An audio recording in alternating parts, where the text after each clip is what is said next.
Nous avons pris la décision d'équiper la place Marcel Icter. Donc, c'est une place qui se trouve à Montmal, c'est une place qui est fort fréquentée, où se déroulent beaucoup d'activités. Malheureusement, donc, cette place, on y rencontre beaucoup d'infractions. Alors, des infractions environnementales, par exemple des déchets qui y sont déposés, des voitures abandonnées, mais aussi malheureusement, du vandalisme. Cette place jouxte le cimetière, jouxte une place, une salle communale. Donc, il y a aussi des faits de dégradation dans la salle, de vol dans la salle. Et également, malheureusement, il y a des échanges de drogue qui se font sur cette place.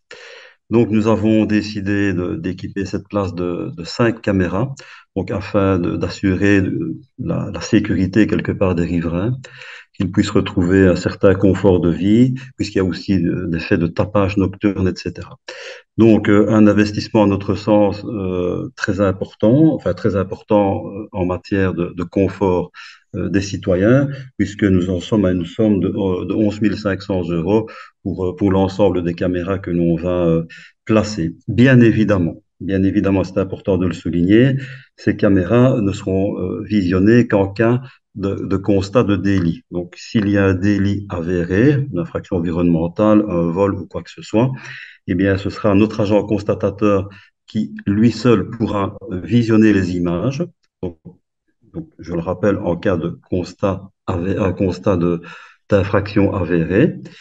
Et si c'est un délit d'une autre nature, donc comme je vous le disais, si par exemple ce sont des faits de drogue, etc., les images ne pourront être visionnées que par la police, hein. En dehors de cela, il n'y a pas de visionnage, absolument pas. Donc, ça se fait dans le respect de la vie privée de tout un chacun. Je pense que ça, c'était important de le souligner, puisque l'opposition a voté contre ce point, étonnamment, mais je peux assurer aux citoyens que ça se fait vraiment dans le respect. Certains trouvent que ça fait polémique, notamment dans les conseillers d'opposition, puisqu'ils estiment que c'est une atteinte à la vie privée. Alors que, comme je vous le dis, les images ne peuvent être visionnées que par des personnes assermentées en cas de constat uniquement. Et bien évidemment, ces caméras ne peuvent jamais filmer les domaines privés, donc elles ne peuvent filmer que le domaine public. Écoutez, donc je viens de passer ce point au conseil communal. Donc le marché pour l'acquisition des caméras est passé.